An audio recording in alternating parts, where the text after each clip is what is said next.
most underrated voice in all media, Chuck Ochelli. Take number 2, May 24, 2022. Allegedly, according to that thing we call a calendar, this is the show you were looking for. Guess how I know that? Because you're hearing me say this. Christie Aphrodite with me? All right.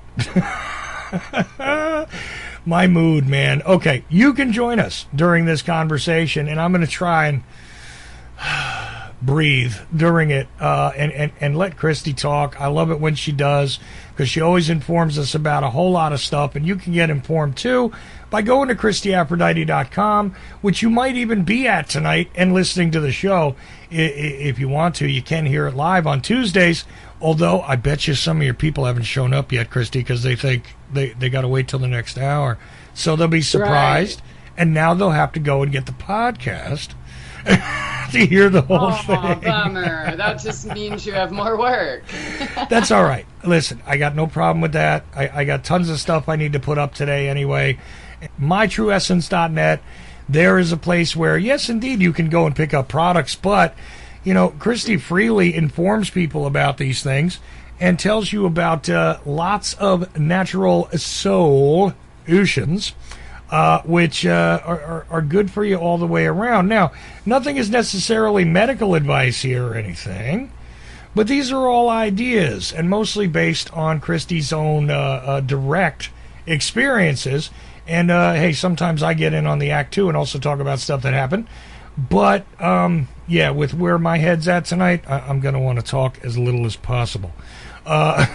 So, meanwhile, we do have Jimmy James on the phone, and you can join us at 319-527-5016. That's 319-527-5016. And you can call in, ask a question, make an observation, tell us about something that you've experienced regarding, I don't know, the use of flowers, plants, dirt, wood, all kinds of things that are out there in the natural world, which are all useful to you in one way or another. They might be food, even if you don't think they are. They might be medicine, even if you don't think they are. And in fact, Christie will give you different information about that, and even tell you about government websites that admit that there might be useful purposes for some of the stuff that you think is weeds and flowers and decorative and all that good stuff. So anyway, how you doing, Christie? I'm awesome, and I think it's really cool that Jimmy James is here and wants to know a little more about lavender, because well, first of all, weeds, yes, I just call them slandered medicine. Slandered medicine. And as you mentioned, they are food and medicine, and there's a variety of ways we can use them, unlike I guess what's considered traditional medicine today, where you just take a pill and it's supposed to fix everything. So, yeah, the flower power isn't just a hippie thing. And by the way, they were right. And they wore patchouli. Why? Because it was an insect repellent. Okay, not only that, is natural antiseptic and antibacterial and antiparasitic and such, and has lovely flowers. If you've ever seen it grow fresh, that's one of the herbs I am privileged to grow here at the Ozarks Church of Nature and Magical Food Forest. Check. That's what it is. See, I couldn't bring it to my head. I know I've heard it many times, and I should know it. But the Ozarks Church of Nature and Magical Herbs, is that what you said? Well, I call it, so Ozarks Church of Nature is good enough, okay. But to me, it's Ozarks Church of Nature and Magical Food Forest, even though they're the same thing. And it's not like a church where we repeat other man's words. We sit in silence and listen to the word of nature.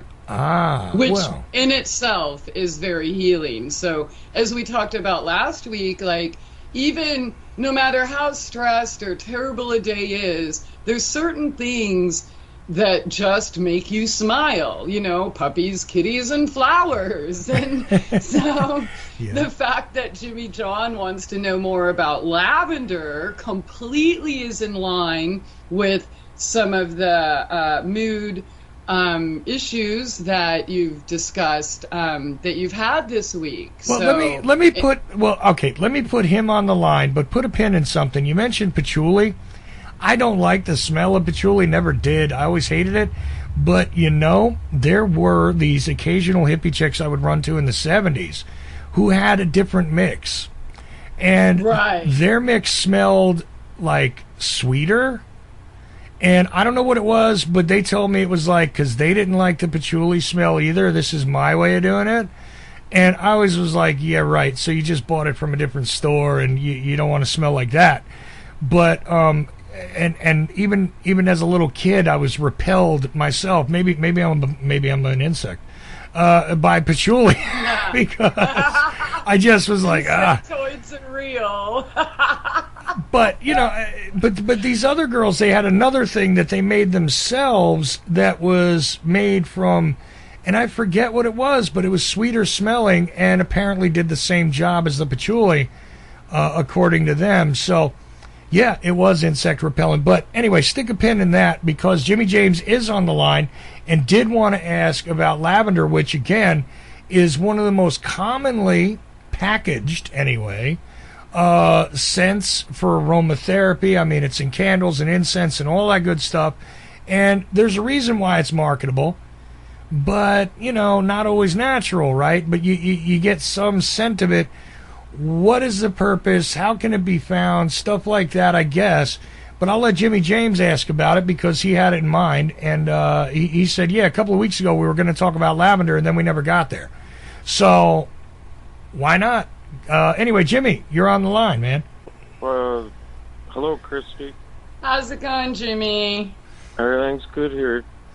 Jimmy James, what was your question exactly about the lavender? Concerning lavender, you mentioned that it has calming effects similar to alprazolam. I was wondering if I wanted to hear more about that.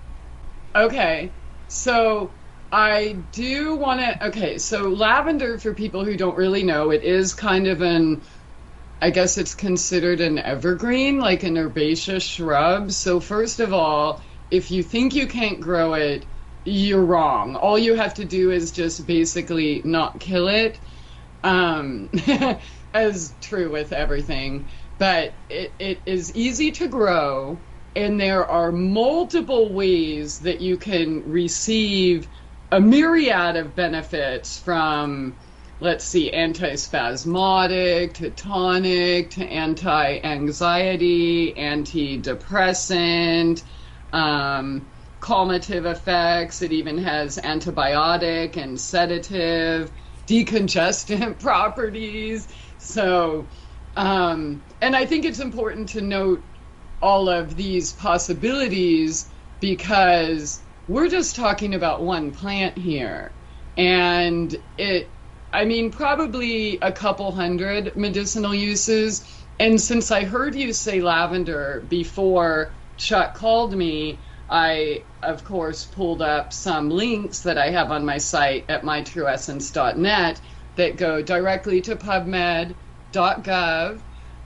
So I'm going to post these, but I just want to say this report I'm reading right here, there are no, what are those words? They have no, they're not being paid by anybody. Okay. Sorry, I can't come up with the word.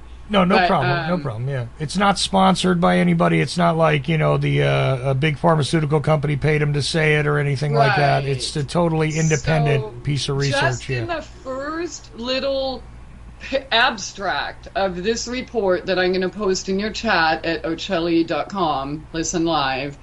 I'm going to read this word for word. Lavender is traditionally alleged to have a variety of therapeutic and curative properties ranging from inducing relaxation to treating parasitic infections, burns, insect bites, and spasms. There is growing evidence suggesting that lavender oil may be an effective medicament in treatment of several neurological disorders. Several animal and human investigations suggest anxiolytic, mood stabilizer, sedative, analgesic, and anticonvulsive and neuroprotective properties for lavender. These studies raise the possibility of revival of lavender therapeutic efficacy in neurological disorders. And then, so that's just the abstract, okay? That doesn't even go into all of the studies, the tests, and the conclusions where they have proven the neuroprotective properties, the antidepressant. In fact, there's one that compared it to lorazepam in a double-blind study, and I'm not sure where that link is, but I'll find it and I'll post that too. And multiple others. For example, here's another one that it has significant antidepressant effects. The next one showed substantial effect in reducing anxiety and depression. So these are medical doctors and scientists doing these studies and reporting on them independently at PubMed.gov. So I'm not just a chick who likes flowers, who is just making stuff up as she goes because I think everyone else should like flowers, right? These are actual medical conditions that they have been proven to treat against. So given that, if that's not enough, I hope that's enough, at least as far as mainstream medicine is concerned. Now, ways to use lavender, for example, and this is pretty much true across the board for almost any herb, but I do want to caution everyone again, do not jump in, although lavender is generally regarded as safe, do not jump into any use of herbs or essential oils without clearing it with your doctor, pre-existing conditions, any other medications you might be on, right? So, right. Given that, if you had a lavender plant, pretty much the only thing that you would not be able to make yourself without a still would be the essential oil. But thankfully, since lavender is so prolific, there are many types of essential oils that you can get from many different sources right now, right? So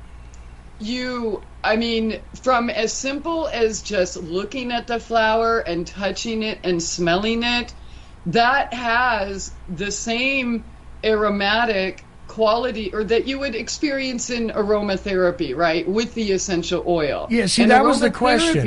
Yeah, I'm sorry, that was the big question I had, because it is commonly packaged, look, across the board, you're going to find varying levels of quality, right? So there's badly packaged lavender type stuff out there. There's candles that simulate lavender, right, that don't use the natural oil, that use, other things that are meant to simulate it. But the reason why they go out of their way to simulate this thing is because it does have that effect. And again, just interacting with the plant causes you to pick up some of these things by aromatherapy.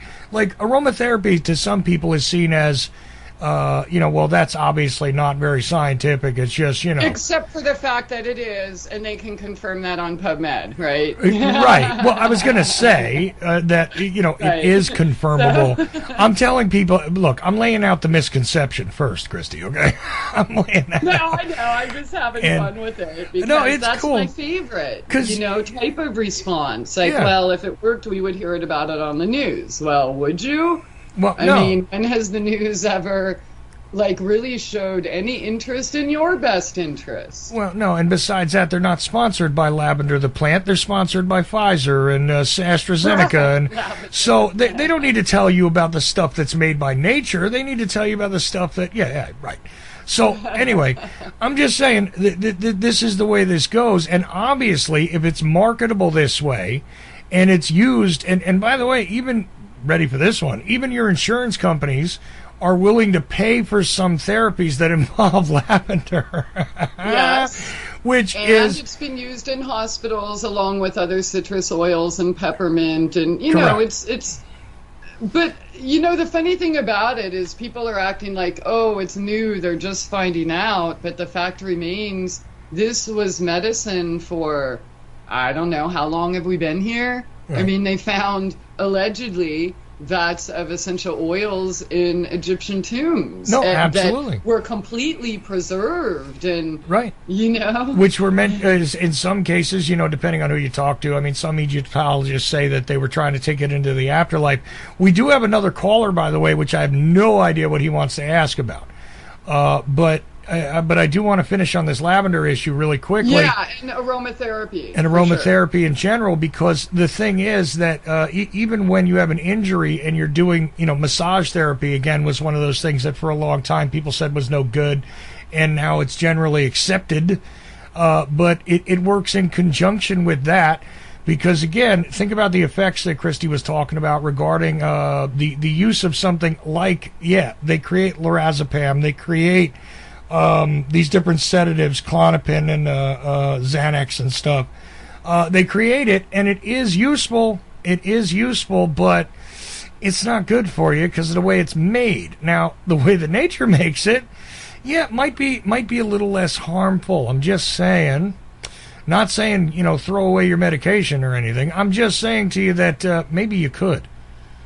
Yeah, Mother Nature is a little more gentle, and used with respect never causes organ damage or death. Right. So, I mean, look, if you excessively consume anything, you can cause yourself problems, by the way. Just about. Absolutely. But including water, right? Including water. There is a condition by which you can oversaturate yourself with water, which is a weird condition, but it has happened. But anyway. So, and I don't know if we can have too many flowers, right? Not at all. And when we're taking nature with respect to its whole form, the way nature, which, by the way, we are, was created, then, of course, a whole plant is going to work with the plant is a system. We're a system. Right. And, we're the same, but we might look a little different, but we operate the same. We have the same receptors. They have the chemicals and volatile compounds and alkaloids and flavonoids and all of these things we need that aren't getting. And so I really would love to encourage people to take the more gentle approach, because you literally can pamper yourself while healing by, say, having lavender tea and a lavender bath and a lavender diffuser, or a lavender cream pie with your lavender lemonade, and you know what I mean? And your lavender salve, and your lavender enfleurage, and your lavender tincture, and your lavender vinegar, and your lavender infusions, and your lavender compresses. This is one plant that you can do all of that with and more. Matter of fact, and still get your medicine. So if we follow or subscribe to the father of modern medicine, Hippocrates, let the food be thy medicine and medicine be thy food. If we were making things like lavender lemonade or lavender tea, or putting, lavender flowers in our bread, or whatever, then we would be eating our medicine. Well, right? even as I talked about last week with the old Italian ladies there with the vinegar, and lavender is something you can put in the vinegar. By the way, and then vinegar is a medicine all in itself, right? Yes. And then you can use it as a toner, or use it as your hair, not just in your salad, or right, or bug bites, or rashes, or dermatitis, or the uses literally are endless. It's also a bug repellent. It doesn't really kill bugs unless you actually get the oil on them.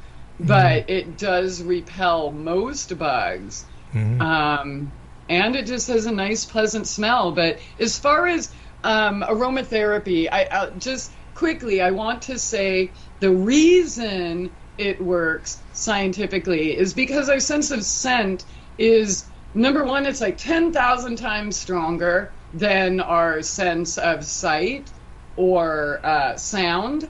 And it's directly connected to our limbic system, which means it affects our hypothalamus and our pituitary gland, right? Which release hormones into the body and, help cause appropriate response. So when you're using aromatherapy for things such as lavender, first of all, the essential oil is basically like the soul of the plant, okay? Yep. And one of the reasons, when it is connected to your limbic system, and as I mentioned, hypothalamus, there's also what your emotional and memory storehouse center, basically part of your brain. Well, that's so why it it's, triggers that. Yeah. So it can help bring good feelings, positive feelings, instant relaxation feelings, or like you love vanilla. Is it because it's comforting because every time you went to grandma's house as a child, or whatever it is, it's triggering that in our brain factually. And so that in itself helps us get that kind of elicit that type of response. Now, the difference, you can get that from a flower, and you can even get that same somewhat sense of calming with a fragrance oil or a fake diluted oil, right? Right. But you wouldn't want to use that medicinally or any otherwise. But that sense of scent that we have automatically brings positive or negative feelings, right? Bleach and gas versus lavender and rose, well, and for that's example. And that's another thing too, is that like if you just acquire the plant, let's just say, okay, you don't have the land to plant stuff or whatever, but you acquire a plant like that and you can try and keep it nearby, mostly indoors. Even I guess it's a little tough to keep lavender indoors, but no, you can. If you can raise anything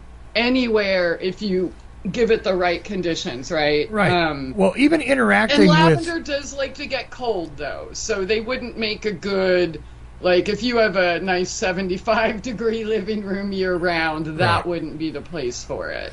No, fair enough, but my point is that if you're taking care of that plant, just the act of taking care of that plant will have a medicinal value.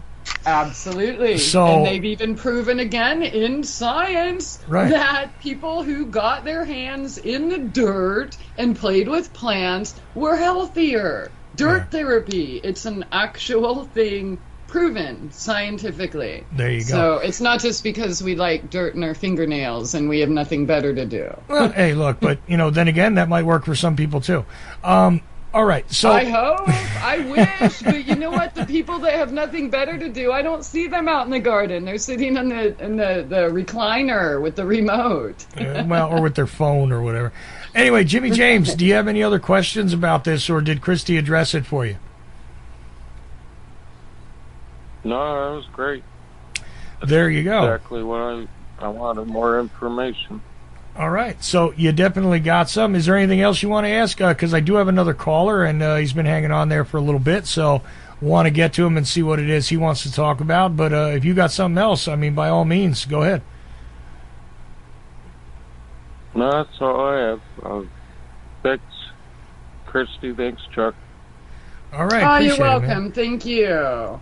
Always good to hear from you. And Jimmy, seriously, like if there's one of the, I know you're the kind of guy who would like to just go ahead and get something and have it in front of you. I don't think it would be a bad idea if you had a lavender plant where you're at. And I know it's not always warm there. So, if it's one of those things that you can afford in your budget, at this point, unless I'm going to eat it directly, I can't afford it. But if you can, I'm thinking it might be just a cool thing to have around, and it'll have benefits just if you take care of it and keep it alive. So, Right. Plants are pretty pricey these days, I gotta say. If you're considering growing plants, like, do it now, because the prices are they've more than doubled just since last year. Right. And I do have 2 lavender essential oils in my apothecary at mytrueessence.net, and the regular lavender is only $7, and then I have Bulgarian lavender, and I think that's $16. But so I got you, but they that's, last a while. But that's especially if you're just in. Oh, it's 15. I lied. I Okay. just had to look it up here. 15, no problem. But either way, that's not actually out of line, and I know that people charge a lot more for lower quality stuff than Right. that. So, yeah, I mean, I'm just saying, I'm not saying that, look, Christie's stuff is not bargain basement, but it is not No. the price gouging, ridiculous universe that you encounter with a lot of other people that really do not take care of things well and probably couldn't even tell you about what's in the packages in a lot of places. And I also I have a lavender infused oil. Okay. So you can use that directly on your skin or anywhere, and that's 2 ounces, and that's only $14. So Isn't lavender, now I might be out of line here, but isn't lavender also a component in your Pain Be Gone? lavender is not in Pain Be Gone, but No? it's in most of my popular skincare, like Heavenly Heal All, Sweet Daisies, Clearum Serum. And I use Okay. Bulgarian lavender. That's my favorite. It's the finest. I use the lesser quality that's more, say, eucalyptus-y smelling. I use that more for like sprays or not my medicinal stuff. I'll just say that because it's been a passion of mine to find all of these studies and figure out which I can put together to remove skin cancer in less than 30 days. Or, Okay. what's that one thing that it just erased from somebody recently? I always forget. There's pictures on the site, but that was erased in 3 days. So I can't remember the name right now. It wouldn't be like a melanoma or I something think it's like that. fun for me. Like, people love to research, and I love to research this and then make things that do the so-called impossible based on the information that the people who said it was impossible gave me, right? Well, a couple of people in the chat room are saying that they need to get lavender plants now. So, I think that's a good thing. Great. Meanwhile, we also have another caller, so I'm going to put him on the line and see what he wants to ask about or discuss here. Open forum, by the way, if you want to join us and talk about natural stuff, plants, flowers, especially this kind of thing, glad to hear from you at 319-527-5016. But we got somebody else on the line, so how you doing, man? Hey, how are you? All right. So what's on your mind? You got a specific thing you want to ask about or an observation or what? Well, yeah, if I hear any more about lavender, I might need a cigarette. Okay, fair enough. Well, by the way, you can smoke lavender as well. So I left that Now you out tell of me. all of the ways you can use it. Well, wait a minute now. I didn't know you could smoke it. That's news to You me. can smoke lavender. You can smoke mint. Well, I know you can smoke There's mint. so many Mr. Rogers did an smokable episode about herbs. it. I remember. I don't. You're funny. I don't like smoking mint, Someone listens. but Hold on, my letters. yeah, there you go. So anyway, no, I didn't know you could smoke it. What is the effect of smoking it? I mean, is it does it have? Well, I guess as an analgesic in the lungs, if you have difficulty, I guess that could be medicinal that way. Okay, that makes sense. Now, I mean, I'm putting it together as you're telling me. All right, cool. Anyway, all right, I get it now. So anyway, no, I didn't know you could smoke it, but anyhow, so now that you've had your break and you've, enjoyed the interaction with lavender, With John Lavender. B. Wells. that ought to be. You know what? I've never heard of a stripper named Lavender, but I definitely believe there are strippers named Lavender, even though I've never heard it myself. So anyway, there has to be. There Come has to on. be. Or There- like Yeah. lavender rose. There just has to be.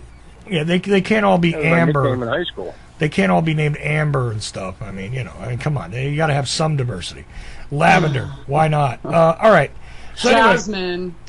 oh, lots of those. Jasmine, Shaniqua. well, their real names are like Betty and, Lisa and stuff. But, welcome to the stage, Jasmine. All right. Anyways, all the herbs. Okay, so enough of my sidetracking and nonsense. What do you got on your mind outside of the lavender? Well, before I got all hot and bothered with the lavender, no, I was just curious if anyone knew why in the H are mozzarella sticks so gosh darn expensive. It's fried cheese. And where did the McPizza go? That's pretty much it. Really? Okay. Well, what about dairy? Christie. Why don't we fry up some dandelion or zucchini blossoms instead? I do like stuff like zucchini. I like the way you think. Yeah, I do enjoy some zucchini and eggplant and stuff. Do you grow eggplant there, by the way, at the... I actually, that's one thing I don't, because I'm just not a fan. You're not a fan of eggplant? Everybody always asks me, eggplant and I'm just parmesan not is a awesome. fan. Eggplant. Oh, okay. I can just eat eggplant. Look, I'm How do you all eat about the it? parm. Educate me. Maybe I'll grow a plant in your honor. Well, how do I eat it? You can eat it all different ways. You slice it thin. You can use it almost as bread if you dry it. First of all, secondly, I know eggplant parmesan. Well, yeah, eggplant parmesan. But that's all I typically. really know. Well, you also can do a rollatini. You can put stuff, all kinds of different things. Like if you make a bit of a paste out of anything, pretty much you can roll it together and cook it that way. Just bake it. That's not a problem. Eggplant is. I like to fry some eggplant myself. I know, fried food not supposed to be good, but I'll just eat fried eggplant all day. I should just stop being so curmudgeon-y. I just figure if I have to work this hard, I'm just going to grow the things I love the most and know how to preserve. But you know what? You got my juices flowing, and so I'm going to grow an eggplant this year in your honor. Well, you know what I've seen? And I'll make a bunch of recipes that are going to make you super jealous and send you the pictures and torture you. Cool. I'll tell you what else. I've seen it. Sound like a plan. Yes, I've seen it jarred. Like where people say they can, but they do it in the the mason jars. And I've seen it jarred with peppers. Okay, and some peppers and vinegar and stuff. And you can just take that and heat it up and throw it on top of whatever, or just eat it. It just sounds so gross. It just does not sound delicious. But fried or used in place of like a portobello mushroom or meat or something, have you ever- fried. okay. That's probably going to be the only way I'm going to eat it. Have you ever fried zucchini though? I like so I grow exotic. Okay, so Rampicante is what I grow, and it's like a zucchini. Oh my God! Is that the white ones? ones? Heavenly. So Italians, Chuck, you should know this. Use it in place of anything that calls for pumpkin. So it has a way better texture than zucchini, and I didn't grow any zucchini last year, and I haven't started any this year, just because I really only end up using it for bread or side vegetables. I became zucchini casseroled out in my first years of gardening. But you can make cookies out of but that. But the Rampicante, you use it the same as you would zucchini, but it's you can fleshy, it's tasty.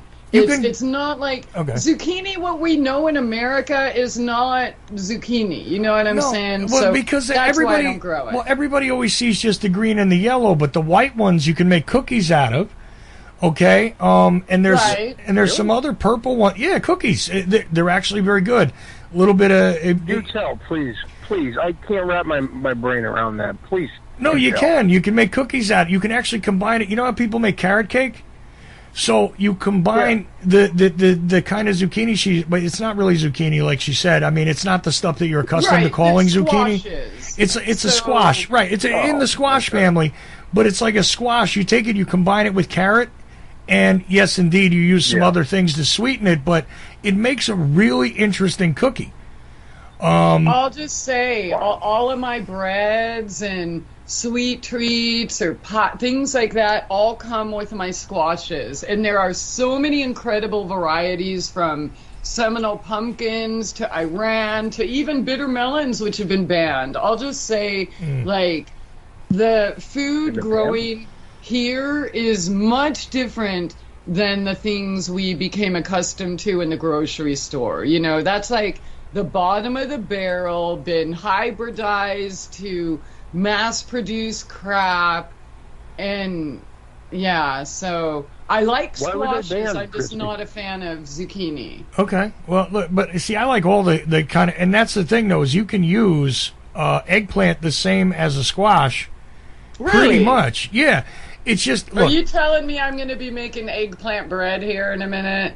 you could, don't, That sounds so gross. you don't use, yeah, but it's not. Look, I'm just going to have to play with it. okay, it's a bit, I advise some salt on it, okay? Especially that red salt, you know? I definitely advise the, like the Himalayan type salt. I use Himalayan, Celtic, and red. What's that called? The red one. Yeah. And then sometimes when I'm feeling like all luxurious and stuff, then I'll use like the Hawaiian black Aliyah, salt. But yeah. I've never gotten a chance to use that. I've never used it at all. I've used the pink stuff, the red stuff. I don't even know if we could even find it anymore these days. Yeah, well, that's the thing. I haven't seen it. You can't find it. Yeah, I haven't seen it in years. I haven't seen it in years. Things are much different now than they used to. But I'll tell you what, one of the greatest stores I've ever been in, besides the H-E-B outside of Austin, which is like a city in itself, there's one outside of Marietta, Georgia, that I can't think of the name. It's kind of close-ish to the city square, and that has like every exotic food from everywhere in the world imaginable. You told me about this place, and I have yet to get there, but I got to get there because I'll tell you what, 10 years ago they were carrying $37 a pound cheeses. Like, they had stuff that, I mean, I'd hate to see what they are now, but I'm sure they would have it if we could remember the name of that.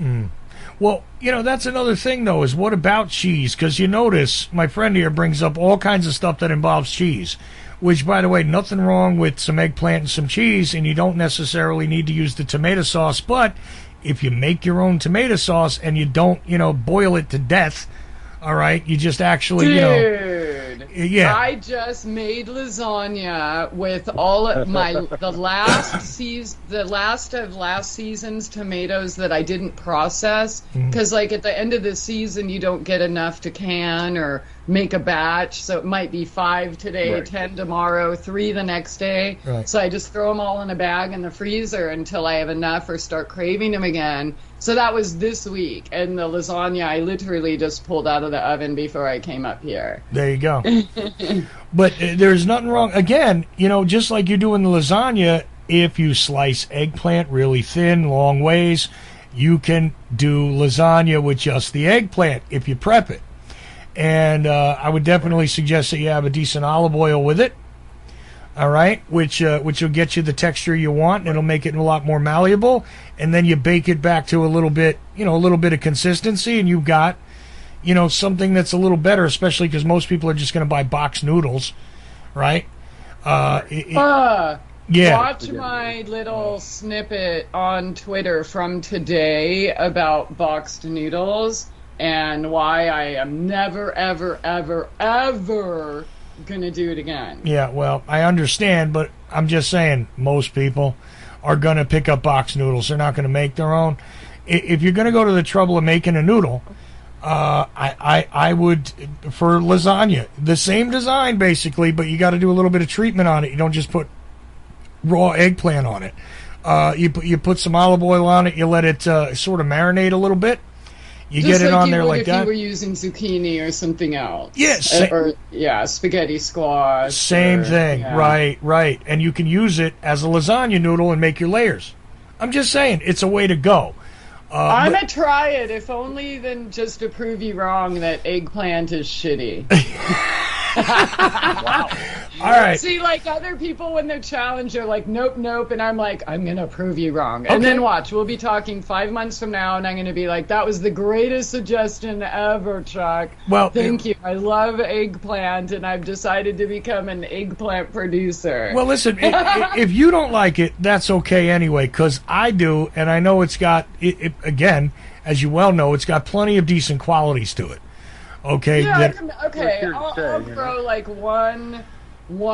I'll plant 2 seeds and see what happens. Although I will say this again, just like with anything, you got to consider it. Even your food, you know, you think, well, I can eat whatever I want as long as I'm not allergic. Yeah, not necessarily. I mean, if you've got a lot of like bowel damage, don't eat the eggplant, okay?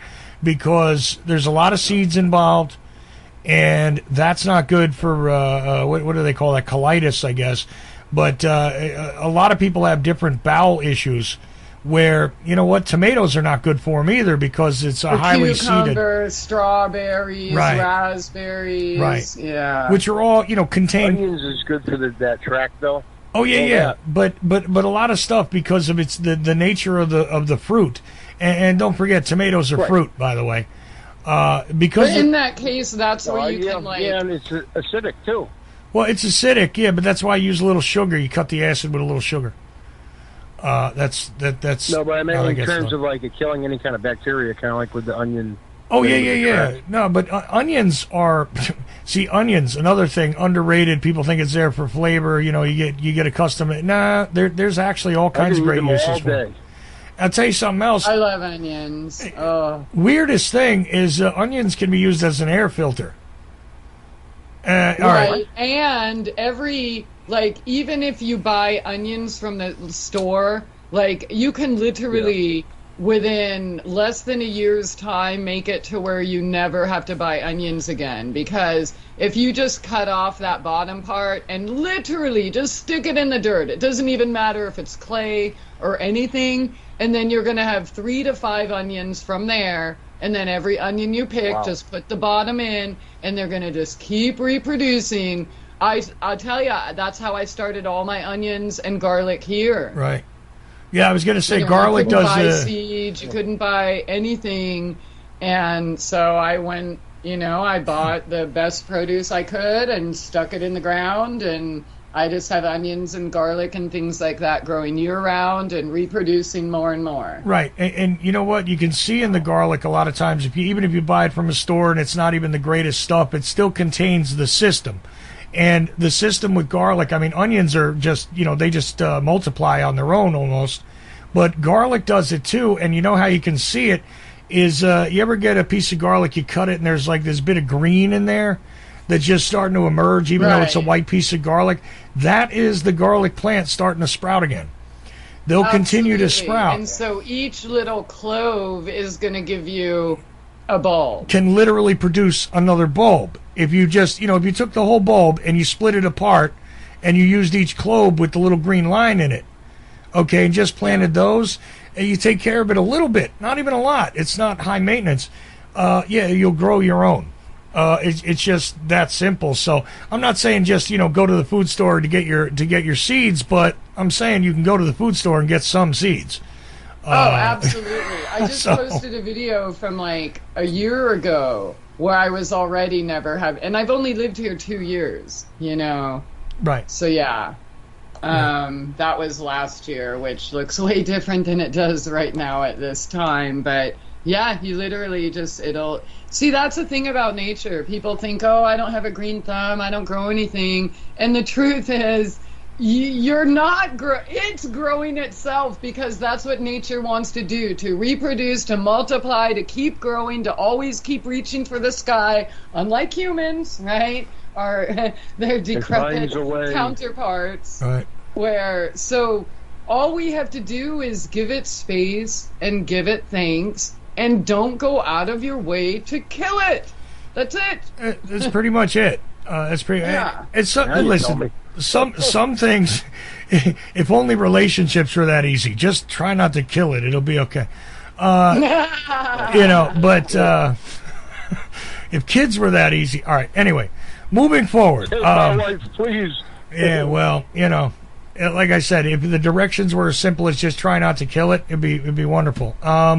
Anyhow, it just doesn't work and you that know, way. just so you know, Yes. I mean, I've planted hundreds of things, and I've killed a few things, right?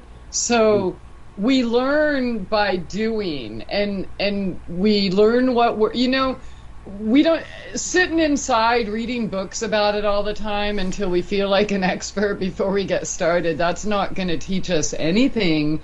And then it's the experience. So did this place not get enough light? Like in the beginning, so I got here in spring, and the sun and the shade was a little bit different than it was in the dead of summer, right? So I didn't, and technically when you move into a place, you should really give it like a year, all the seasons so you see. And I knew that some things wouldn't do well in some places, but we're going to find out as we go. So now, beginning my third year, after 2 full years, I know where the different light or the different soil or what I can just stick in the ground and walk away and not have to give it any care. Whereas in this process, I've killed a lot, Well, but even the stuff you kill, by the way, as long as you didn't kill it with, some chemical or something, it's perfectly useful for what? Giving nutrient to something else. See, that's the wonder of the continuous cycle, is that, even the thing that didn't quite make it, it might lead to the next thing that makes it. Right. I've seen a weird stuff happen where somebody, and this is a funny thing. I want you to address this actually, because I watched somebody try to intentionally plant certain things. Right, totally killed the plants they were trying to make, but they took compost based on the advice I gave them about different natural things that they could pick out of, the stuff that you're not going to eat. Right, you don't like the stem of that? Great, put it in the compost pile. Right. You put your eggshells in there. You're not going to eat eggshells. Most people are not going to eat eggshells, right? So, put that in your compost. So what this guy ends up doing is he ends up with a row of all kinds of crap that he put in his compost. And none of the stuff he tried to plant, right? And he's like... everything in the compost thing grew, right? Yeah, well, see, but that was the thing. Is I told him, well, look, see, you still got food out of it, though, didn't you? And, well, yeah, but not the food I wanted. I'm like, yeah, I know. Well, maybe if you play with it and you do it a little... Wasn't it? Well, but look, it's interesting. By the next year, though, he had all kinds of stuff. It was like, I didn't plant peppers. Yeah, but you did because you put stuff. And that's why I garden the way I do. Yeah. Whereas I let Mother Nature take the lead. Like I learned long ago that nature doesn't grow in rows.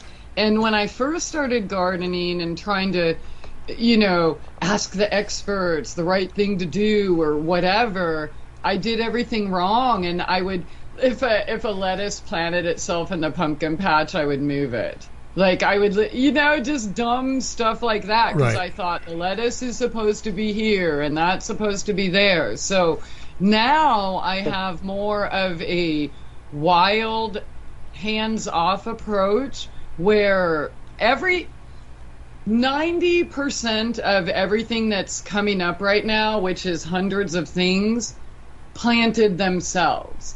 And I say that because I did initial seed scattering where I mixed a bunch of seeds and tossed them and let the birds or the wind or the rainfall or whatever take them where nature says they'll grow best. And I truly believe in that. Right. And I always let one thing go to seed or more. And then I just started throwing them along the fence lines or scattering them wherever. And so there's literally food and herbs and things. Oh, Christie, did we lose you? Uh-oh, did I lose my connection? I think I'm still connected. Did you? No, I'm good. Oh, crap. Did I go away? You went away for a second there, yeah. I must have hit the keyboard. You would have before anybody else. Sorry. Sorry. Okay. Well, look. You know what? If you want to, we could take a break. But I like this this discussion here because it's unique, and you can come up with some interesting things when you do the more. Yeah, that was a total accident. I was talking to myself, I guess, because I was getting kind of into it. I'm sorry. You must have decided to mute for some weird reason. But if you wanted to take a break, we could, but we don't have to. Thing is, okay, so we'll just keep running. So let me just tell you a little bit more about this guy's wild garden of mixed stuff that came up because all of a sudden he had things that were like, I don't know, cross-pollinating in ways that nobody would tell you to cross-pollinate, like peppers picking up flavors from other plants and stuff like this. It was like, Right. you know, so he had like hot peppers growing right next to a sweet pepper that oddly had like now I know this is going to sound really kind of nasty, but if you tasted it, you'd say, I would think it's nasty, but it's not. Like imagine a pepper with a pumpkin flavor. Okay. Really? Yeah, like I don't know how that that's happened. how they make different strains of weed, right? Like blueberry or pineapple or, Well, you know. but that's the and thing. I have chives growing next to my mint, so my chives are kind of minty. Yeah. I love it. But that's what I'm saying is that you can come up with combinations that you won't be able to get anywhere else. That'll be naturally occurring. And like I said, this guy ended up with hot pepper, sweet pepper, pumpkin pepper, all kinds of weird peppers because for some reason that was the thing that turned up. And there were cherry peppers. Yeah, no, I don't think he got cherry peppers out of it, but he got a bunch of weird stuff, and even just some standard like green bell sort of peppers. But he was really happy with the way they were. It just took him about a year to get happy about it because it killed all the stuff that he was supposed to be planting. And I said, well, depending on the seeds you got, probably the natural properties took over and just decided this is the kind of soil we're in, so this is what's going to be, coming out. And there's nothing wrong with doing it that way. I'm not saying don't plant in rows, but maybe don't plant in rows because you're going to come up with different things. So what are your thoughts on that, Christie? Well, Not planting rows? No, not row. Like you can plant roses anywhere. I'm saying in rows. Yeah, it's so funny because my friend mentioned last week when I was interrupted because in my own mind, because I see pictures for the words, that totally threw me for a loop. So it just happened again. Okay, it's okay. Yeah, so all we have to do is look to nature, right? Mm-hmm. If we want to keep trying to act like we're smarter and keep trying to do things our way, we're going to probably keep ending up with the deficiencies that we're already complaining about, right? Mm-hmm. So I kind of have a surrender to nature policy, and if I don't know what the right thing is, I ask her. Right. But it doesn't stop me from trying, especially when I first got here and my mode was just plant. And so I just did. Mm. And most everything has worked. And you learn a lot on the way, but companion planning I have found and that's something that you don't get in the rows is, right, because you have all of one crop. And monocrop conditions can lead to drastic situations, right? Because if you have a bug that's going to take out, your spinach and that's all you have planted there, well, guess what? You're going to lose all your spinach. So you want to learn companion planning and what other plants will say give the nutrients that the other is taking away, right? Or help fight off the natural predators or pests, right? So yeah, I'm a big fan of, I don't even know if there's a name for it, but I just call it my wild gardening method. Fair enough. Letting nature do its thing and planting aromatics with, chances are if it has an aroma, it's going to be a bug repellent. Chances are, right? Especially all of the herbs that we spent a lot of time talking about.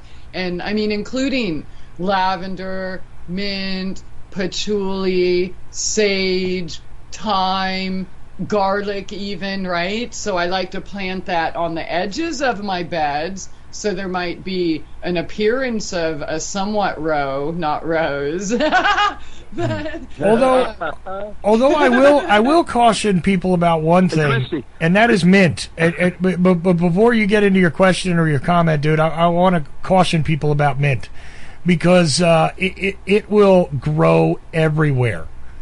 Like I would not try to encourage tons and tons of it because it'll take over spots in huge ways, and you may end up with a ton of mint Okay, but let me ask you this. Yeah. If you have nothing else growing but mint, why not? Like, No, that's what's fine. the harm of it taking over a stupid grassy lawn? Oh, no, take over a lawn, fine. But what I'm saying is, and then if you that got, would keep bugs away, right? Yeah. Like all sorts of bugs. but if you got an allotment and you're trying to say, look, I want to grow a few different things in this little spot, I would be careful with Right, mint you don't want because to do that for yeah. sure. Like, without putting, like, probably 18 inches down some type of barrier. But, yeah, if you're in a limited garden space, it's better to keep it in its own pot. Yeah, because I'm the reason why I bring it up is because I made that mistake. Just having mint. I have it growing everywhere, Chuck, and I've taken little pieces out and stuck them under the skirts of other trees because I Right. just want more herbs growing everywhere instead of grass that will also help repel the pests that want to eat the trees. And Well, I understand Yeah. that. It's just if you're working with like a 20 by 20, though, I wouldn't intentionally put mint in as a primary thing. That's all I'm saying. And your strawberries will take that up pretty quick too. Oh yeah. Oh, there's another good point. Strawberries are another thing that will grow like crazy, and really with zero effort. Strawberry. You know, in order to harvest them properly, you got to do it at exactly the right time and all that. But the growth, not an issue. And mint is something that grows effortlessly in many climates. So I would suggest that that's not something you primarily, because you know they give you these little herb garden things, you know, herb garden starter kits, which I don't object to them. I mean, I know they're probably like awful to you, but I don't object to the idea that you go get anything that gets people gardening and building the confidence they need to go put something. I'm all for it. But eventually you stick those little things into the ground and you say, okay, now I'm going to have an herb garden on the ground. Yeah, that's great, but the mint will like just proliferate everywhere. Like I said, I found that out the hard way.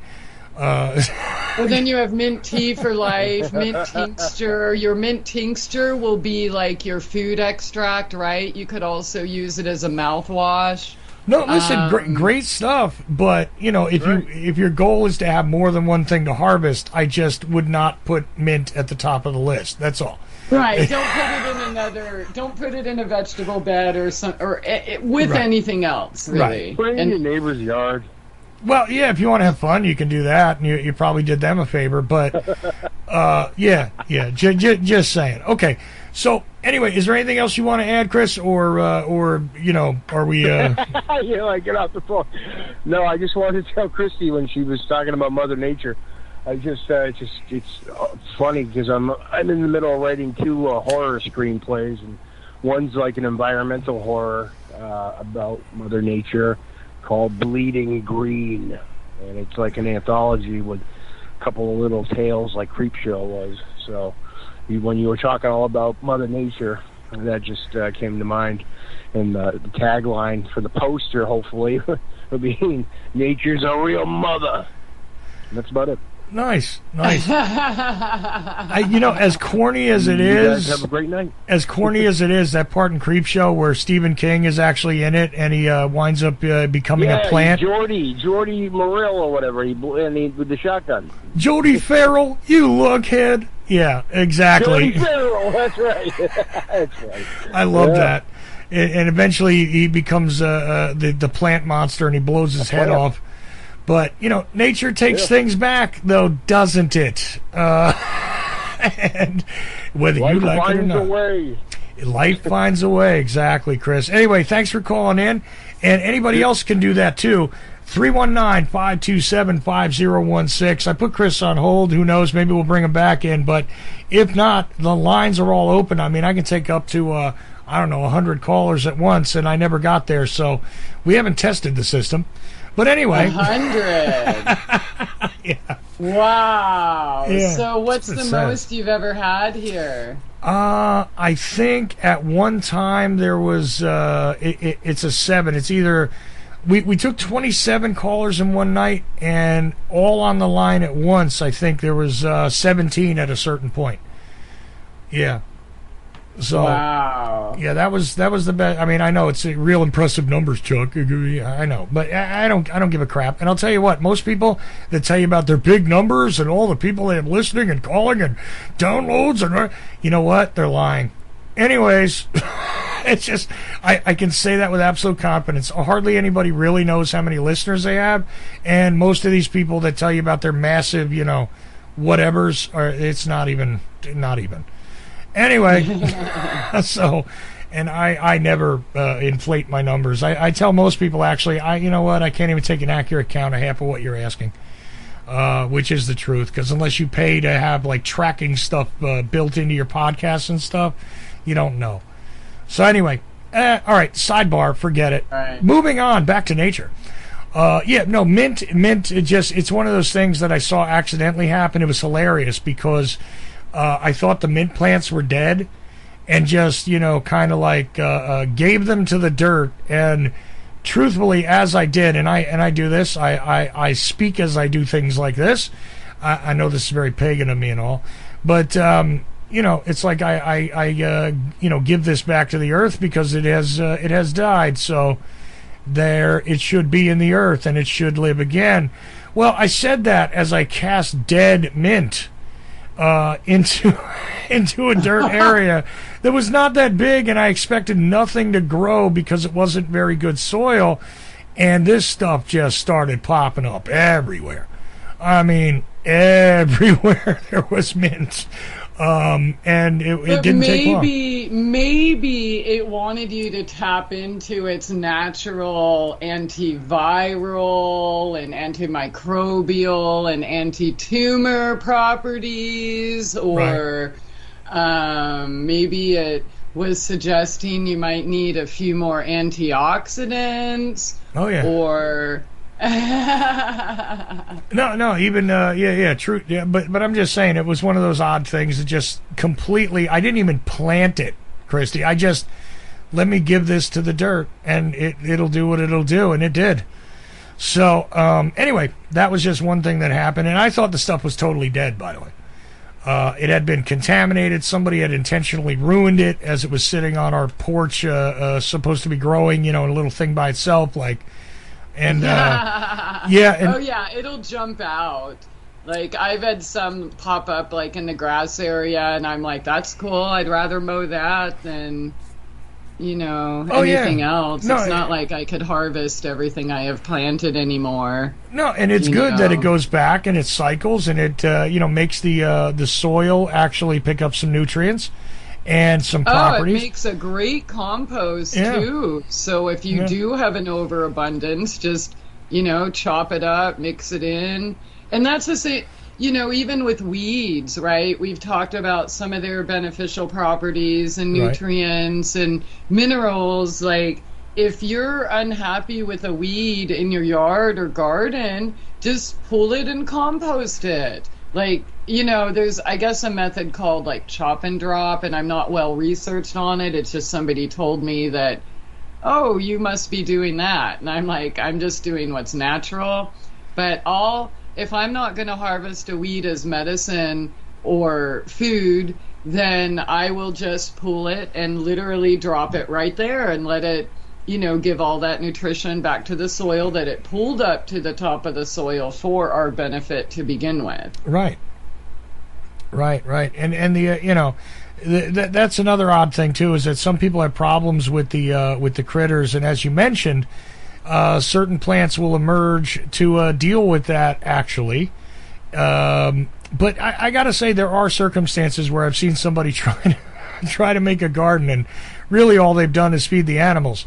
And well, eventually the animals will pass it back to the earth as well. But they may not plant it in the areas you want it, is all. So there's something to consider there. And that's the problem with limited space, right? Yeah. So limited space is the issue, really, when you're having troubles like that. It brings me to another thing, since we've been on gardening and all that. And this is where, it gets a little strange, because not everybody can grow nuts. But nuts are also very, very useful. And in some places, yeah, the squirrels come along and eat them if you try to, grow nuts in different places. I know that there's, I've seen people try to have some of the trees that, do produce different types of nuts. And that's a little bit of a different level. That's not just the plants. When you got the trees and the way that they drop and they reseed themselves and all that. And the only thing I can say about the reason why I bring it up is because somebody mentioned it in a Skype comment that I can't make much sense of, but they are asking about nuts and trees. And I'm saying, well, yeah, you plant these things along with, if you're creating something out of nothing, you put them in there with your plants. They work together, okay? But I don't know much about nuts and how to cultivate them in any way, shape, or form. So what about that? Do you have nuts there at the at the Ozark? I can't remember it again. Anyway. Church of Nature. So you're saying you want some of these nuts? Okay. Possibly. How about that? There you go. I just took a nut. I took a nut shot from Christie Aphrodite. All right, go ahead.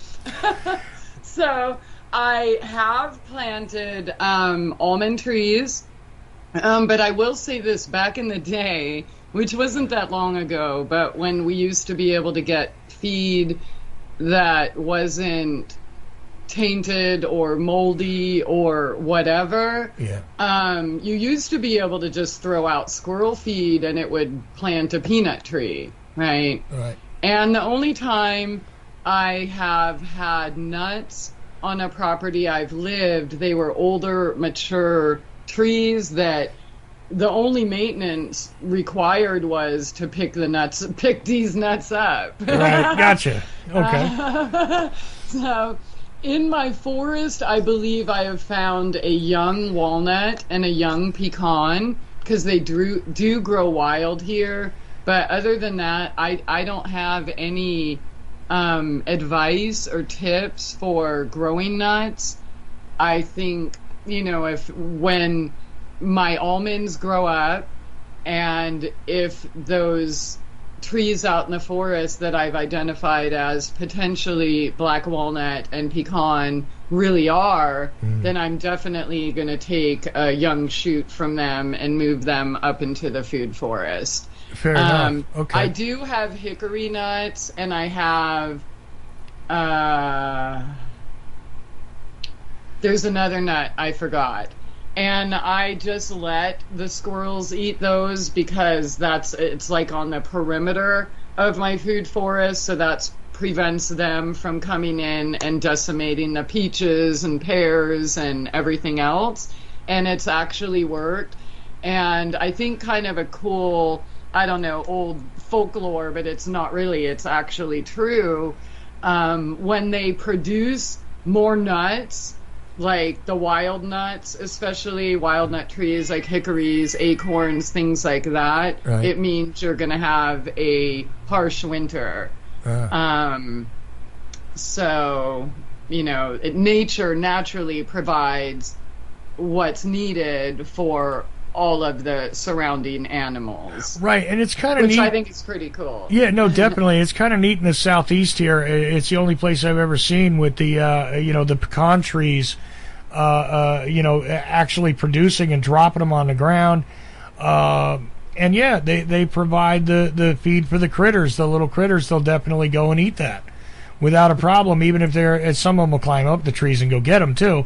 But either way, it does provide a food source that'll keep them away from maybe your other stuff. At least some of, right? And we, as we talked about, I think maybe last week, we have to plan on giving 30% back to Mother Nature. To begin with. So the more diversity you have, then the more protection you have for your more sacred items, right? Right. Like, for example, my first season here, I had one cat, and that very old peach tree, but it had a gazillion baby peaches on it. And I didn't get one single peach because I was completely overrun with squirrels. There was no biodiversity or anything right here. That was the only food source. Well, now I have a gazillion cats and have cultivated everything else everywhere else. So, and the cats act as a deterrent, right? And so does cat urine, right? And people buy urine in the store, so you can use your own damn urine. And my first season, before I got the fence up, that's exactly what I did. I made an invisible fence with urine, my own and the cat urine, from the litter. I didn't like collect it from him, you know what I mean? Right. But, and that's why I used the pine litter, because it just turned to sawdust, and so I could literally just make an invisible fence, a perimeter that actually worked. There was not one single deer that broke that barrier that year. Well, and we talked about how to pronounce it again, diatomaceous earth. If you were to add along, like a parallel line with that on your borders, that's something that would stop a lot of the bugs from crawling through the grass, wouldn't it? Well, yes and no. It depends on where you live. Okay. Because in wet climates like you and I live in, Chuck, the DE is probably, if you put it on like in high noon when it's nice and dry, by the evening or for sure by morning, there's going to be dew and moisture, and then it's going to deactivate. Now, that doesn't mean it's not going to enrich your soil, but as far as killing bugs, it's not going to last as long as we're in a drier climate, a desert climate. And I use DE, right? But it just doesn't, it's something that you're going to have to use repeatedly. Okay. However, when I do see that first little trail of ants trying to come up like my walk or whatever, I sprinkle DE and they're done. And on dry days and in the summer when there is hardly any moisture and no rain for 2 or 3 weeks, that's a great time for it to be effective against bugs. But also, so cool. Well, and I just want to say with DE, I have made this mistake multiple times, and it's just because haste makes waste, basically. But DE, while it's powerful for your garden, your body, and your pets, it can cause harm if you inhale it, like in large dust clouds, which I have done. So just be careful and mindful. But if you get food grade, it's safe for you, your pets. It'll, it may even replace worm treatments and things like that, right? Yeah. So, and since we're discussing that, because that's a popular thing right now, this time of year, and everybody's animals, and if you put that in their water or their wet pet food or something, most of the time that's all they need to get in their system and poop out their worms or whatever. In fact, it completely revived a goat that was literally going to be cold. Okay, so there's that. And if for some reason that doesn't take care of the problem, then a couple drops of wormwood tincture, because most likely they won't drink the tea. Well, I'll tell you something that for some animals, not all of them, but I've used and has worked, is shredded carrots. Believe it or not, has gotten rid of some of the worms too. On what animals? On small dogs. Oh, yeah, I know. Dogs do like carrots oftentimes. Yeah. And I trust that when they do want them is when they need them. Yeah, that's the thing. I mean, but if you take them and you make the little, what could we call that? Like grated cheese, but instead of cheese, carrots. Right? Right. You mix that in with their food, and it seems to have a flushing effect that has been effective, not in a severe case where, they're really messed up with them, but if they've got the early, there's just some worms coming through, Yeah, I can totally see that. yeah, you can knock And them out with Chuck, that. you mentioned, I'm glad you brought that up because when I used to make my dog food, I would use my carrot juice pulp, right? And I would also sometimes add beets or, if I was juicing like a carrot, apple, ginger, lemon or something, I would juice the carrots first or the carrot, apple, or the carrot and beets first, and then I mixed that pulp in the food that I made for them by boiling bones, meat off the bones until the bones like literally disintegrate in your hands. And so they got like everything and whipped it all up with my extra carrot juice pulp. So yeah, I'm glad you brought that up because people also want to know what to do with their pulp, right? What do I do with all that waste? Yeah, there's compost, but you can make cookies and feed your dogs or bunnies or chickens or goats or, No, definitely. Look, you can find a way to respectfully use everything, which is always something that I found fascinating with, today we call them Native Americans, right? Is that they always had that respect for whatever it was they harvested in that way. And I know a lot of people go, well, I don't want to eat meat and this and that. But even in using the meat properly and disposing of what is left that you can't eat, pieces of bone and whatever else, it's not like every time jewelry was made of it. Some of that stuff and blood and etc., well, that also nourishes soil. Right. And I'll just say if we did have to raise and harvest and clean our own meat, we would be eating a lot less and it naturally would be more mindful, right? True. So I kind of long for a society like that. And I did my vegan thing and vegetarian thing and all of that. And at this point in my life, I am just a strictly clean local food person. So most of my diet is, I'm not into labels, but it would definitely be labeled vegetarian. But if my neighbor has like a nice clean meat or something for me, I'm going to respect that and turn that into the best dish ever. And even if I only eat meat twice a year or whatever, like, I'm not going to shun it and say, oh, I don't eat meat. And I'll eat all of it, or the fat. If there's bones, it gets turned into either food or bone meal for the garden. But now that I have more animals, it's a lot easier to feed, like, the whole everything, the bones, the guts. Right. know. Oh, no. All Look, of that there are uses for a lot of this stuff.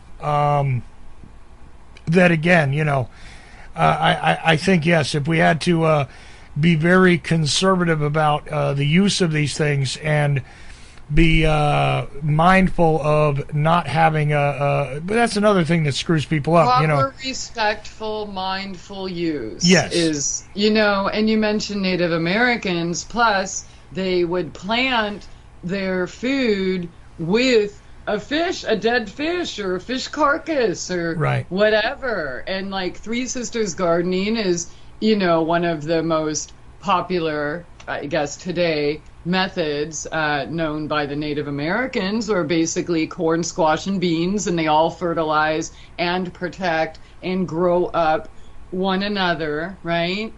And so you could learn a lot by going back to the so-called old ways that got us here to begin with, in times where everybody didn't need 72 jabs to, be considered healthy, even though they're on 24 different pills. Well, there was that, and and there wasn't that much of a need for a garbage man either, because there wasn't much garbage, you see. Everything. I don't have garbage here, Chuck. Right. That's my point. I mean, I could, they do have trucks that come out here, and there isn't, but I don't have it because, again, all my food is most of my food is local, right? Mm-hmm. I go and buy like Parmesan cheese, okay, or things like that occasionally, or pasta noodles, right, as you brought up earlier, right. Occasionally, because people love my lasagna. I mean, that's like, I got people dropping logs in my yard wanting me just to pay them in lasagna where they get, you know what I'm saying? So nothing wrong with that. But every single time I buy those damn pasta noodles, there's bugs in them. And I go through extreme effort to make sure I don't have bugs here, of course, with flour power, which works. But yeah, I am less likely I don't really buy a lot of food in the store, and some people are like, oh, well, how do you do that? I mean, honestly, I just do without. I don't have those types of addictions and needs, and even if I did, and I'll just say this, when I did, I used knowledge and anger to guide me away from it. And I say that because once you find out who's producing this stuff and what's in it, like, my conscience could no longer pay for my own illness, right, and pay for my own mind control, and pay for, like, how could I complain about what's going on when I'm paying them to make you and anybody else sick? Yeah. To keep producing it, right? Well, so, and this brings me to the thing I want to actually close on, because believe it or not, we went through like a whole hour and a half, and again it flies right by. And this is going to seem like it's not related, but I think it's a logical thing to talk about given what you just said and a couple of things that came up. And it's one of the things I've always got problems with because I can't make it myself. All right. Cheese. I really love cheese. And even you said I go buy Parmesan cheese. I do. Now, I want some, a couple times a year I make a big-ass hotel pan size of lasagna. Right. But the thing is, look, cheese is one of those things that, even when people try to talk me into vegan, like, I could almost go there for a little while. I could let go of being a carry-on eater, which, by the way, you're not a carnivore if you eat meat that's frozen and somebody else killed. You're not a carnivore. You're a carry-on eater. Look it up. Okay? Well, and I accept that. You're just a dude that hires a hitman to go kill it for you. You know what I'm saying? Yeah, but see, a carnivore kills and eats. Kills and eats directly. No middleman. That's what everybody else in the wild does, right? We're the only domesticated animals that, even your domesticated animals are still in touch with their instincts that if you let them go, they're going to kill and eat something. That's why they'll kill a bird, a mouse. I get it. But the thing is that you're not doing that if you're eating a steak from, Kroger's. Okay? Right. It's just, you're just feeding your desires. Yeah. Without the work and effort. Well, without the work, without the effort, and you're not designed any longer, because this is not something that happened overnight. You're not designed any longer to do that. You don't have claws. Okay? You're not going to take down an animal. I mean, and I get the idea of hunting. I'm not against it necessarily, but it's not something that I want to do exactly. All right, but I could let go of meat. I really can. But I don't know, cheese? Cheese is one of those things that unfortunately is often loaded with a whole bunch of crap. You are now paying not only the farmer, but you're also paying the guy who provides them with the hormones to pump up the cows, to overproduce the milk, to da. Okay? Right. So cheese, it kind of sucks because very, very expensive if you're to get, natural cheese. Okay, hey, I'm real. going to let you in on a secret. Go ahead. I'm not a perfect person, and I'm not going to tell you to never eat cheese. And I buy Rocky Road ice cream sometimes, and I'll eat the whole half of a half-gallon container in one sitting when I want. Oh, yeah. Okay. Cool enough. So, you know what? The way I look at it right now is I'm grateful to even be able to go to a store and purchase anything. And so I'm grateful, and I consciously will eat that Rocky Road, once in a while. It's definitely not a daily habit, and it is fun, and this brand has lots of nuts. Bluebell, baby. It's delicious. Yeah. But with cheese, just like we talked earlier, too much water isn't a good thing. Right. So, and if goat cheese, of course, if you can find a good source, is a good thing. And I can actually give some tips on how to find a source, because there are so many more sources than we know. In fact, I was just gifted a gallon of goat milk with cream on top, and I was like, what? You mean it has cream?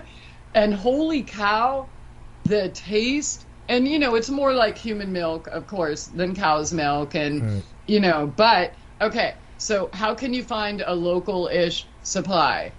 Go to farm stands, farmers markets, feed stores, hardware like Tractor Supply stores. Okay. And they always have like a bulletin board, right, where people are trying to sell their animals. And sometimes but not all, they won't have the milk listed, because in some places, that's frowned upon. Well, there's legislature. Yeah, like goats, for instance, really quickly. If they're a goat farm, get their number and say, hey. Well, here's the thing. Like, they're just putting something in the Georgia State House now to try and release some of these problems with the raw milk here, right? But as you said, even though they might not list it, and sometimes they have the things on the bulletin board where you can buy part of a cow, too. That's another thing. Where, like cows are an expensive animal. Which is less and less these days. In fact, I talked to someone in South Carolina. It was like $1,500 for just a share. Mm-hmm. But there are places like, it is possible. But yeah, so if it's not listed, but you see they're advertising their cows or their goats, right, get their number. Right. Because, in the meantime, while they're raising said cows and goats, you might be able to make an arrangement, which doesn't necessarily have to appear on anybody's books.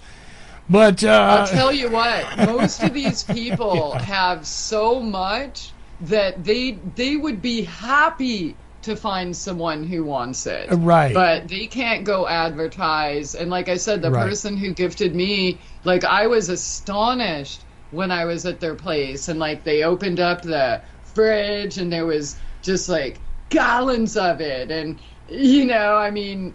people, I guarantee if there's a goat farmer, there's a bunch of milk. There's a bunch of milk, or even again with the cow, even though some people, because goat milk is a little different, as you said, but again, there is a way to do it. But it does take some effort, and again, it takes some effort, it takes some respect, it takes a little bit of interaction, and, that's the way life is. So you might be able to make an arrangement to get completely clean, cheese, milk, etc., even if it's not something that is, offered in the local store. Right, and if you're in a city, it doesn't even matter what city you're in. I'm telling you, within 20 minutes... outside of that little metropolis, there's goats, there's chickens, there's cows, there's people that are just hoping for the outlet because they don't have the time to turn it into more cheese or buy more equipment to store it properly, or you know what I'm saying? And like even me with what I have going on here, like that's why I haven't taken on milking my goats yet, because I just can't take another daily responsibility. And what would I do? Again, I'm not only just one person doing it, I'm one person consuming it. What the hell how am I just going to live off of milk or cheese? You know what I mean? So, yeah, there are people that are doing it, and it's springtime, they have more and more goats and more milk, and they're like, holy cow, what do I do? Right, so there it is. There is always something naturally going on not far from you, even if they try and keep it away. And of course, in larger cities, it may be that you got to travel through that city to begin with and all that good stuff. But even in smaller cities, as you said, within, I would say, 30 minutes, 30 minutes from the outermost edge of that city is something like it. Now, do you have the time to go do it? Well, how badly do you want the clean food? I again, look, I'm not perfect at all. When it comes to cheese and stuff, a lot of the stuff that I buy, well, it's I got to be economical when I even have money to go food shopping, right?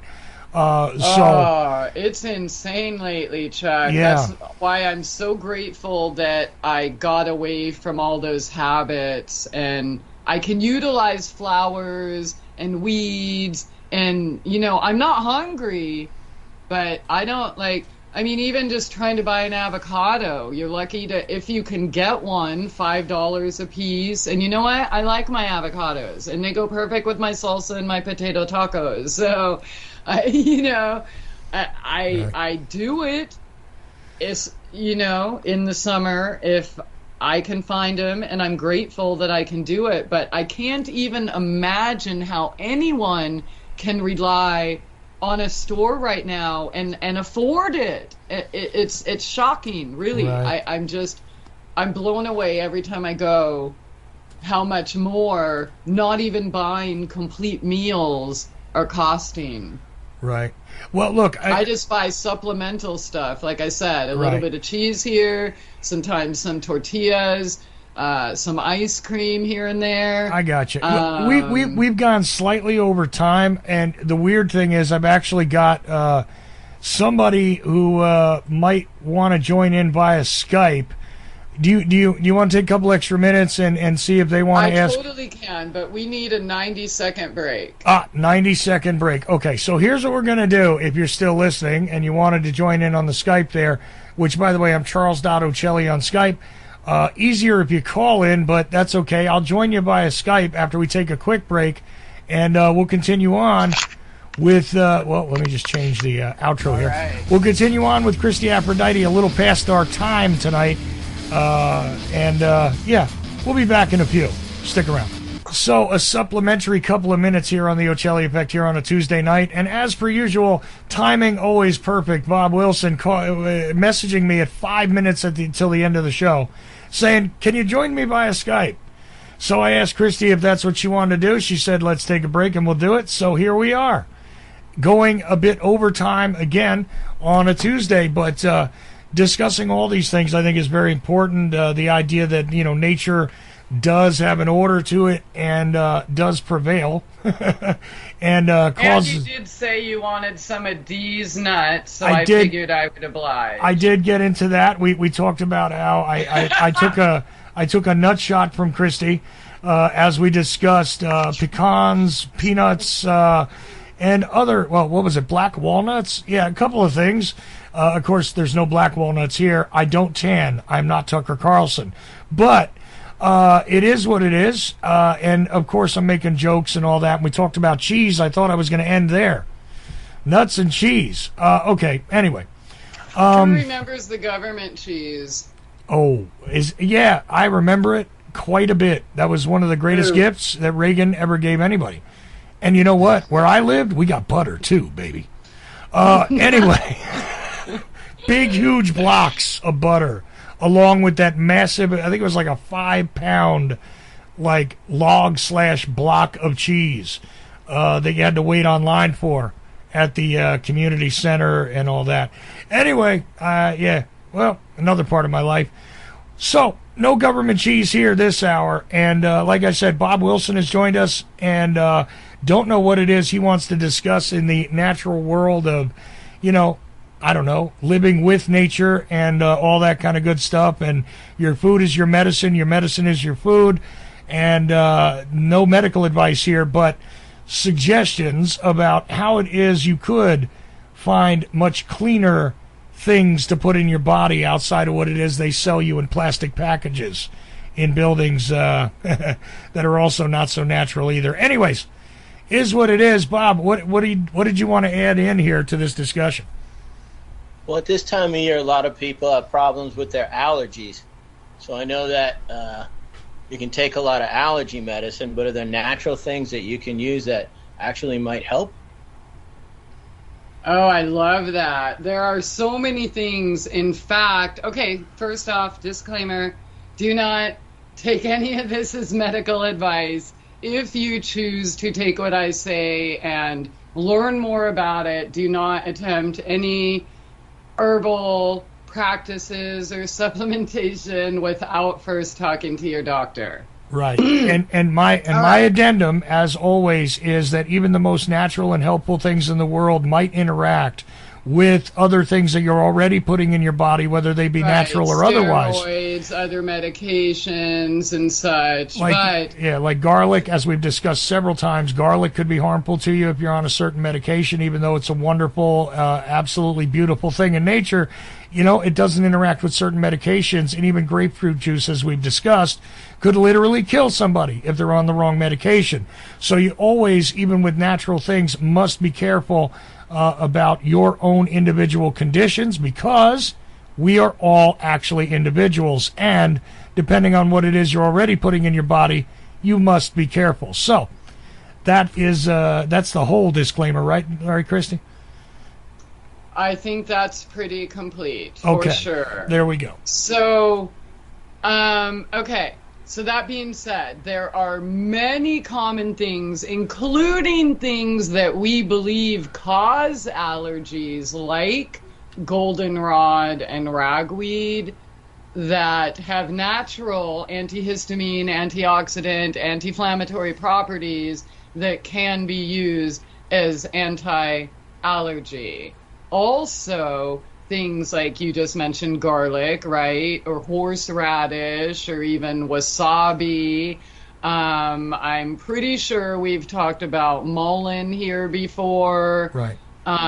Rosemary, stinging nettle, and even things like onions. We brought up onions earlier, apples, pineapples, because of the chemicals they contain.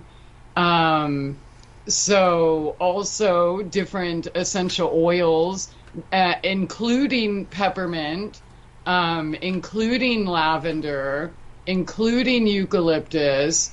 Let's see, I mentioned rosemary. Okay, and eucalyptus. These are all, you know what, I'm going to press you a little. These are all great general things to note, but there are specific issues that people come up with. Like, for instance, I used to have a lot of different allergies, and nowadays I'm just highly allergic to cats. But and you've said to me that there's a way to deal with that. But anyway, we'll put that aside. So some people have specific when people problems. come to my house and they say they have a cat allergy, I put 1 drop of peppermint oil in a shot glass of water, and then they drink that. And depending on their age or whatever, that ceremonial smoke blend that has like mullein, lavender, sage, wormwood, mugwort, they take a hit of that, and that's it. A couple times I've used like a hiker's peak oil, which is basically all of those oils I mentioned already, and they put a couple drops like on their nasal passages. And it's never taken more than that, and their so-called cat allergies are gone in seconds, literally, as long as it takes to inhale and drink that shot glass. Well, let's go for a more common thing that I bet is part of Bob's equation here. And that is, look, some of us live in areas where pollen becomes like a highly, profoundly voluminous thing quickly. And some of us don't handle it so well. You know what I mean? When and you're that's really where the poison is the cure, right? Okay. Like in traditional homeopathy. Okay, so if you're allergic to ragweed, or think you are because that's the pollen that's going on in that season, right? I would actually urge you to go touch the ragweed, pick some ragweed, and make a tea of it. Huh. Well, now, see, some people might say, well, that sounds crazy, Christie, because... Isn't that what we do with vaccines in modern medicine, right? So it's not just homeopathy in the drops of water. Yeah. Right? Yeah, I get it, but I mean, some people would say it sounds crazy because it's like, look, I'm already choking on the ragweed, so now you want me to drink it. What is this going to do to me? I mean, what is the... And people think it's crazy that smoking... Sorry, go ahead. I'm sorry, I was going to say you better give another disclaimer before someone drinks the tea and then they collapse or something. Right. And, some people think, it's crazy that you can smoke to heal your lungs or your parasympathetic nervous system. Or, we've been taught all sorts of crazy things, but we're not really going to learn true crazy until we step out of that box and give Mother Nature a chance, man. Before technology, before modern medicine, before all this, how did our ancestors survive? How has everyone in the wild survived all this time? How do people in jungles, in parts of the world that we don't even know exist, survive? They don't even have running water or kitchen sinks or cups or silverware. They use bamboo and, drink water off of leaves and boil rocks for minerals, right? Like, there's something more intelligent and more crazy that we are capable of than we've been led to believe. And every single thing around us is food or medicine. Well, we're food and medicine. Okay, right? Yeah. So here's the thing to consider, right? Okay, now like I said, Bob is probably exactly thinking that this is the kind of thing that would make him even more ill if he did it, right? And that could indeed be true because we're all individuals. Now, he has the allergy to say. I mean, what is your specific allergic problem, Bob? Do you know exactly what it is? I'm guessing it's pollen because I was sneezing today. All right. Well, high pollen when I look on the news. If it was pollen, it could be just a suggestion here, and Christie, you go ahead and correct me. But it could be that what you have is a reaction based on something else that you're already putting in your system, whether you know it or not. Absolutely. It could even be laundry soap. It could be whatever you washed your hands with at the grocery store. It could be, also, and yes, it could be pollen. And if it is pollen, that just basically means that you are not getting enough antioxidants. The same with sunburn, okay? So there are lots of foods that are high in antioxidants that are natural antihistamines, right?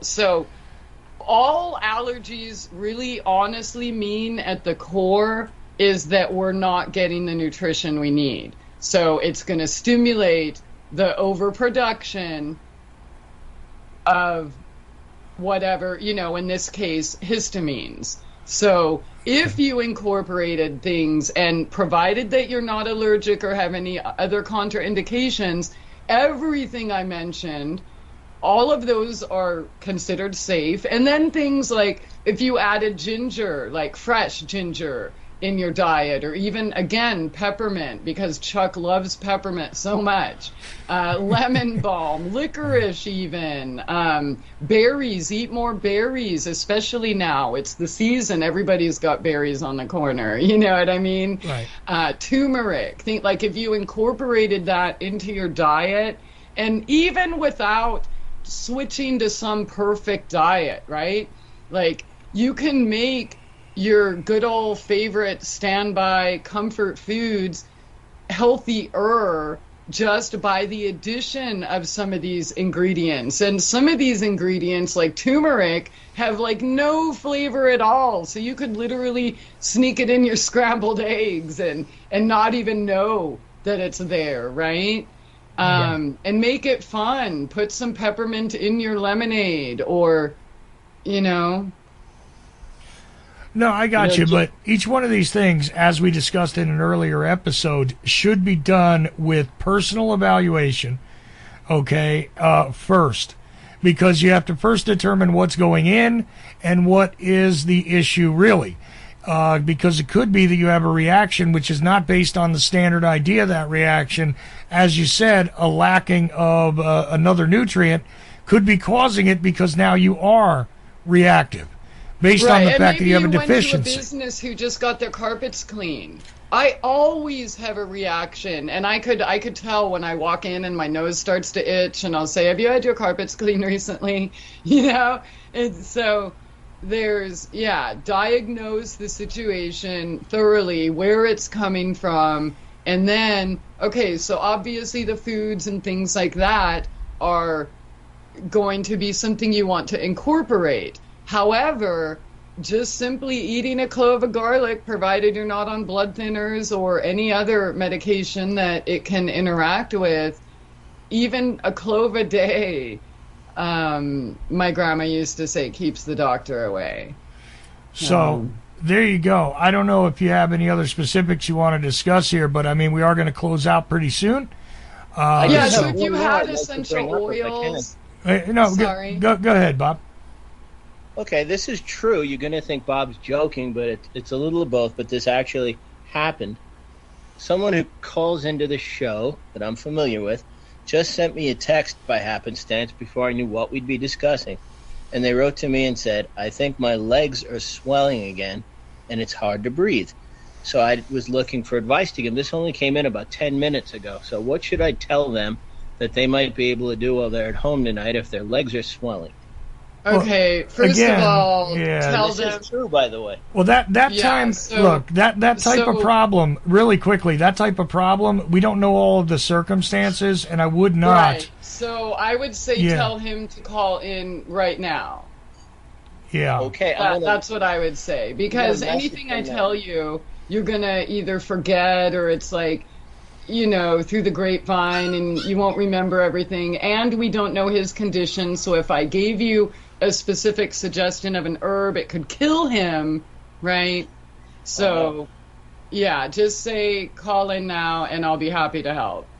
What's the call-in number, Chuck? I'll put it in my text to him. Yeah, 319-527 527 5016. 5016. Okay, that's sent. So if they check their messenger, they'll get some free, not medical advice, but homeopathy advice that we put out with a disclaimer. And so I just want to finish up in the allergies. Again, I don't know about your specific situation, but any of those things, herbs I mentioned, like rosemary, or you could make a tea with, or you could simply sniff a plant, right? Rub it in your fingers and sniff your fingers, or put a sprig in your ear, or put it in your mashed potatoes or your chicken or whatever you're making for dinner, or the same with lavender or any of those other herbs we talked about, right? So whether you use them through aromatherapy or inhalation method, right, with an essential oil, you'll get the same-ish effect by drinking the tea or working with the plant directly. And here's the other thing. If that person wants to call in, I'll take this off air because, you know what, might have to ask some personal questions. If they call in. What's that? Well, it could be helpful for other people, and then I don't have to repeat myself. Yeah, I understand that, but I think maybe getting personal circumstances about exactly what's going on. We don't know who they are. Nobody knows who they are. Yeah, I get that. It's just that I tend to think that if people know it's private, they're willing to discuss things a little easier. Depending, because, when you've got lower limbs swelling up, there's a variety of things that could be going on. He's dedicating his life to science, just like I am, and so we're going to help other people in the process. Fair enough. But we could ask. But who knows? He might not even call. Right. Maybe, fair enough.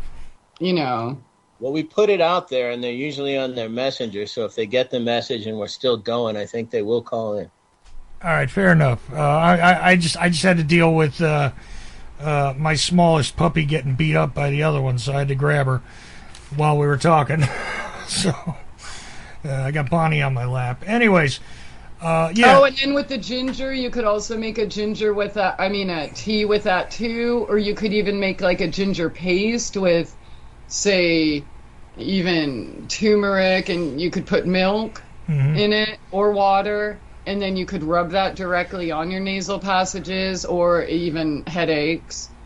So there's multiple remedies, but I don't know your personal situation, so I don't know if any of these would apply. All right. Provided there weren't any allergies, medications, pre-existing conditions, and that in fact it was pollen, then those things should help. But really, also eating local honey, okay, local raw honey, because then you'll be, again, like a vaccine, or homeopathy, you'll be ingesting little bits of that pollen, which will help protect your body from reacting and producing too many histamines upon its first encounter, right? Right. So, look, I just want to say that, we I do have... I believe the person has called in. Yeah, I'm handling that, Bob. Hang on, because we do have the guy on the line, okay, Christie? So the first thing I want to give that person an option to do is if they want to take this off air so that not everybody hears it, we could always talk about it later, all that good stuff. Of course, leave it to my friends to extend the show, but here we go.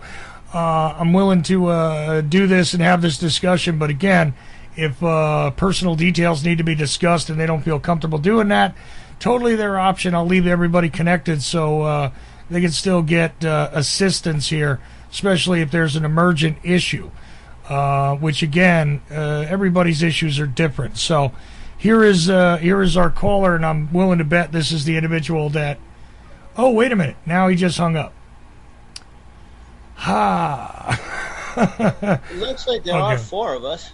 Yeah, it looks like there are four of us on the Skype. That's not the thing that's connected. He was on the phone line and then he hung up as I was bringing him to air. So, alrighty. Anyways, what do you want to do, Christie? I have another question, unless they call back. There you go. Go ahead. Suppose you like to drink diet soda and you're trying to switch over to water, but water has no taste. As you're switching from one to the other, what can you do? I would make herbal teas. And if you need to add raw local honey and even some like ginger and lemon or key lime or something like that to jazz it up, that's what I would do. Also, what are those mushroom, those drinks that have the fermentation and the bubbles? What's that called? Mushrooms and bubbles. The fermented, why can't I think of the name of it? Somebody help me out. The seltzers? No, it's, we used to have it on tap at a place I worked. Oh, I don't know. I know you can make tea out of mushrooms, but I don't know which specific thing you're talking about. It's a fermented beverage that you could take the mother and make your own. Kombucha! Thank you so much, Phase Shifter in the chat. Okay, kombucha. Yeah. So kombucha has a little of the zippiness and the bubbles, the fizziness you might be craving. Also, you can get your own fizzy maker thing, right? Canister, and I don't think they're that expensive if you really felt you needed the bubbles. But chances are, if you're getting enough flavor and, again, giving your body the nutrients that it needs, you're going to naturally crave different things. And another thing that helped me get off my diet soda addiction was, again, knowledge and anger.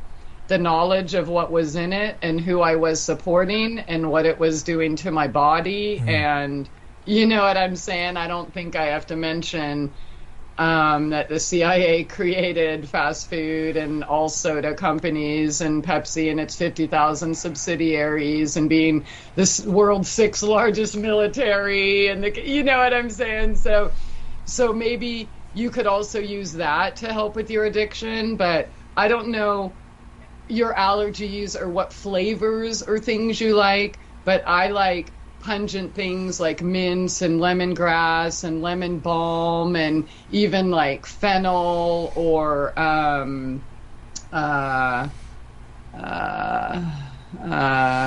well, whatever, things yeah. like that. So Well, minty. And I don't right. actually need honey or lemon or anything like that, but if you do, feel free boiling the ginger root before you make your tea. And if you make like a gallon at a time and you always have it on hand, then that urge to just grab a can of something, you're going to have something better there already for you in the refrigerator. Fair enough. And I can either give you a simple tutorial on making a proper medicinal tea right now, or give you a video if you want to further research that. Sure. Yeah, I would say go ahead and put a video in the chat. Another just quick suggestion, something to look into is, since you brought up mushrooms, is chaga tea, which is a particular type of mushroom. You dry it out, and then you can actually make a tea out of it. You add a little bit of mint to it. It does not taste like, Lipton, but it definitely has a flavor to it and various medicinal qualities, which, by the way, are anti-inflammatory and also... well, there's a variety of things with chaga. Chaga mushrooms in particular are extremely useful, and again, something that does naturally occur, but you got to know which ones are, or you got to know a good source to get them from, so that you handle it right. That's also something to consider, is if you know the source of where you're getting something, you can control the results a lot better because you know how it was handled, or you're able to actually shake hands with the person who harvested it, etc., etc. You might know how it's been stored. All that good stuff is all helpful along the way.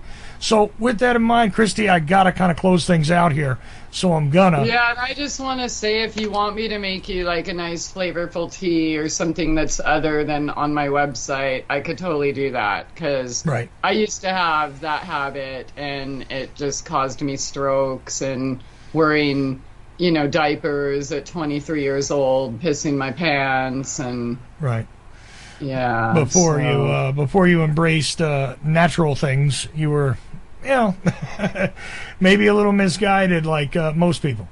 I mean, it is what it is. I mean, I just, like, as we all do, we do the best with what we know at the time. Right. And I tried very hard to be a good, perfect citizen and do what I was told. And I was reading medical books at 16 years old, thinking I'm going to be a doctor, but I was Right. on drug after drug after drug after drug, and I didn't realize until later that everything I learned as a nutrition major in school was a total lie. And Right. I'm grateful, because how would I know?